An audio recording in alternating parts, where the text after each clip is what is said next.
আমাকে ভাত কাপড় দেয় না, ওটা ঠিক আছে, বৃষ্টির কোনো ব্যাপার না। এটা এখন ভাঙা ঘর, শুনতে পাই না, জল পড়ে। এখন মানুষের বুদ্ধি শুনতেছে, এখন আমাকে ঘরটা ভাঙিয়ে এখন ওদের জঙ্গলের মধ্যে ছোট একটা ঘর করে দিবে, আর আমার কোনো না না, এটা না, ও যে আমার ওদি ভাগ আছে, ওখানে এখন দিবে না। এখন আমাকে এখন কয়টি রাস্তা থাকে, আমার দেখা দরকার নেই। হ্যাঁ, আমার এত ভেবেলি করতে যায়, কি করবো এখন? এখন তো আমার বাচ্চা নিয়ে বাঁচতে হবে, মানে ওর বেটার ভবিষ্যৎটা দেখে, আমার ভবিষ্যৎ, আমার বেটার ভবিষ্যৎটা দেখে না। আমাকে ঘর দেওয়ার ব্যবস্থা করো। আমি কারো কথা শুনতে চাই না, ব্যাংক হইতেও চাই না। আমার জায়গা ঘর উঠাবো, যেটুকু জায়গা আছে ওটুকু জায়গায় ঘর উঠাবো। আমার ঘরের ব্যবস্থা গেছে, হ্যাঁ, এলে গা সম্পূর্ণ গেছে,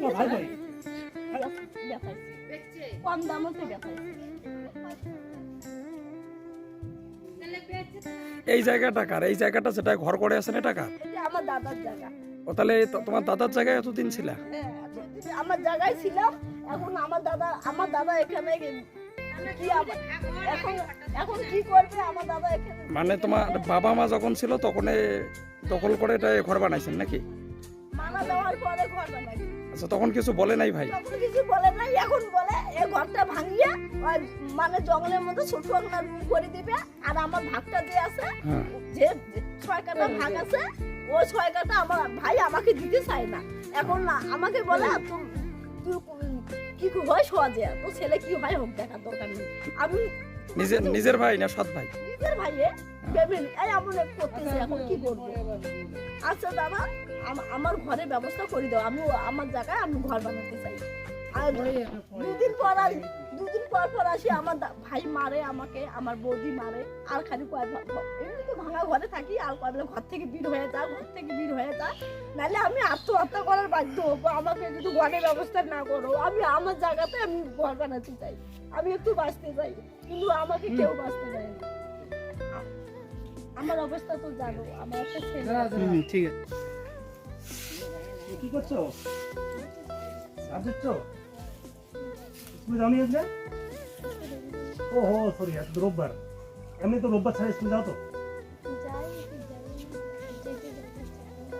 ও মানে এখান থেকে স্কুল তো দূর আছে না?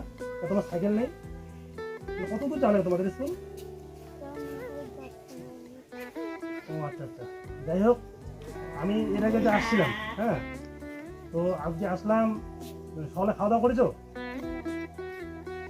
ও তুমি খেয়েছো? আচ্ছা আচ্ছা, তোমার নাম কি? না সুস্মিতা বর্মন তোমার নাম? এখন এই জায়গাটার নাম কি তোমার? ভারতগ্রাম। তো এর আগের দিন আসছিলাম, তোমার মা অসুস্থ ছিল, হ্যাঁ, তোমার মা কি একটু ভালো আছে এখন? এখনো অসুস্থ আছে না? তাহলে তোমার চলছে কিভাবে সংসার? মানে এখন ঘরে চাল টাকাও নেই? আমি এর আগে যেদিন দিয়ে গেছিলাম ওগুলো শেষ না? তোমার ভিডিও দেখে আমার কুচবিহারের এক দাদা, হ্যাঁ, পুলিশ, বেনাটার বাড়ি, কুচবিহারে ডিউটি করেন, উনি কিছু আমাকে টাকা দিয়েছেন, হ্যাঁ, তো ওটা আজকে দেবো। আর তোমার মানে চিকিৎসার জন্য আর কি, তোমার মার চিকিৎসার জন্য আমি আজকে কিছু টাকা দিয়ে যাবো আর কি, হ্যাঁ। তো তোমার মাকে একটু দেখো তো।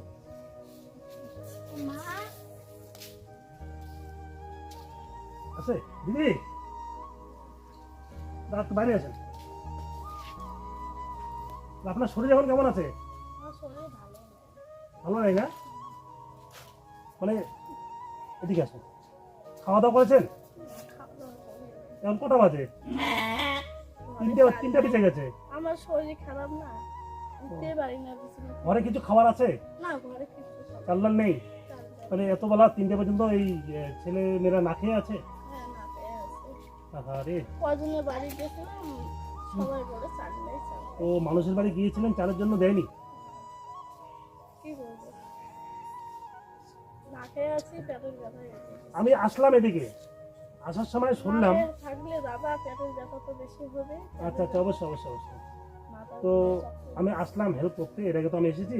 তো আসার সময় রাস্তায় শুনলাম আপনার নাকি ভাই আছে একটা? হ্যাঁ, আমার ভাই। আপনার ভাই না দাদা?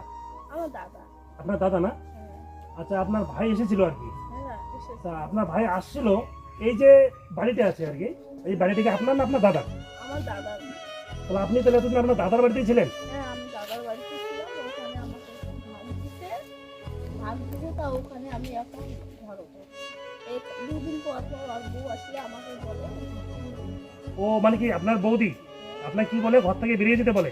তাহলে ঘরটা পুরোটাই ওনার, হ্যাঁ তাহলে আপনারা তো এখন থাকবেন কোথায়? আমার ভাগ আছে তো, আমার ওদিকে ভাগ আছে মানে আপনার ভাগে জমি আছে কতটুকু আছে?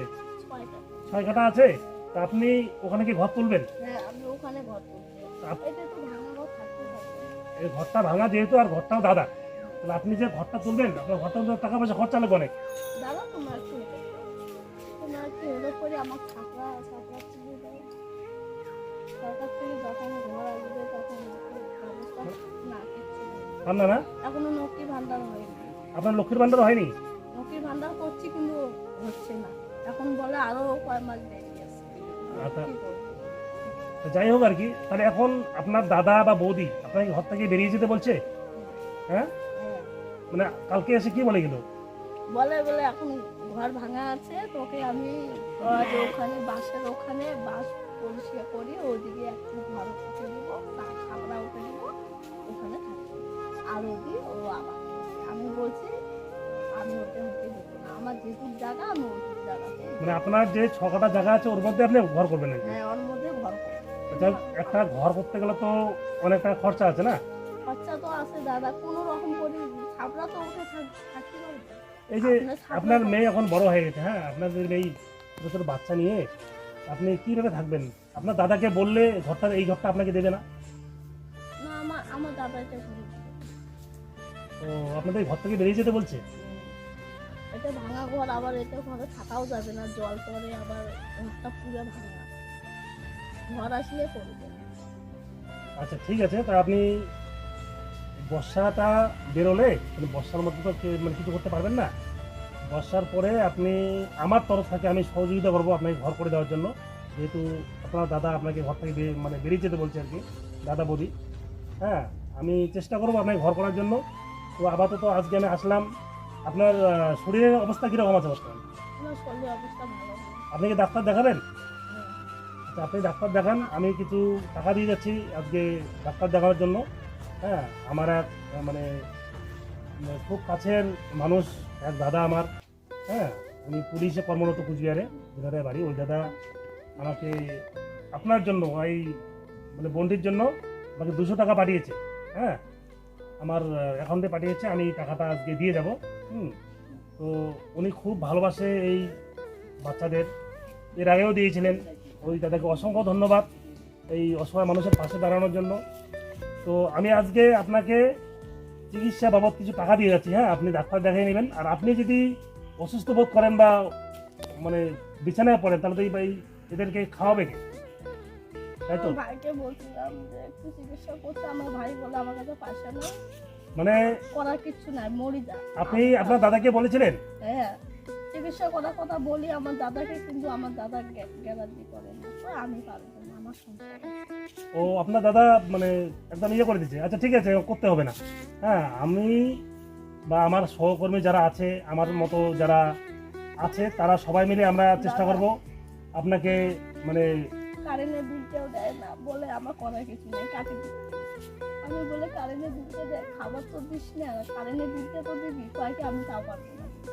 এখন আস্তে আস্তে সব বন্ধ করে দিচ্ছে, পূজা সব করি, জামা কাপড়ও দেয় না। কি আচ্ছা, বলবো? তোমার মামা না, তোমার মামা তোমাকে হেল্প করে না? আগে করছিল, এখন আগে করছিল না, এখন পড়াশোনার জন্য টাকা টাকা দেয় না? না, তাহলে শুনলাম নাকি তোমার মামা তোমাদেরকে ঘর থেকে বেরিয়ে যেতে বলছে। তাহলে এখন তোমরা যাবা কোথায়? তা তোমার মামাকে তুমি বলতে পারো নি, মামা এই ঘরটা আমাকে দাও, আমি এখানে থাকি? বলছে না, আমার ছেলে আছে, আমার ছেলে ও বলছে যে আমার ছেলে আছে, আমার ছেলে ভবিষ্যৎ আছে, তোমাদের বেরিয়ে যেতে বলছে। তাহলে এই মুহূর্তে তোমার বাড়ি ঘর নেই, তাহলে তোমরা যাবে কোথায় এখন? যেখানে তোমার মা যাবে সেখানে তো অবশ্যই। তা যাই হোক, আজকে আমার তরফ থেকে আমি চিকিৎসা করার জন্য কিছু টাকা দিয়ে যাচ্ছি। হ্যাঁ, এই টাকাটা দিলাম। হ্যাঁ, টাকাটা রাখেন। হ্যাঁ, ওই এক দাদার মানে 200 টাকা আপনাকে পাঠিয়েছে। হ্যাঁ, আমার স্বামী আপনাকে এই টাকাটা দিলাম। ওই দাদাকে অসংখ্য ধন্যবাদ। উনি সুস্থ থাকুন, ভালো থাকুন, অসহায় মানুষের পাশে দাঁড়ানোর জন্য। তো এই টাকা দিয়ে আপনি আপাতত ডাক্তার দেখিয়ে নিন, আমি আবার আসছি। আর যেটা বললেন যে থাকার ঘরটুকু নেই, এটা আমার দাদার ঘর। আমি চেষ্টা করব যে আপনাদের এই যাতে একটু মাথা গোজার জায়গা করে দিতে পারি। আমি এর পরবর্তী চেষ্টা করবো আর কি। আর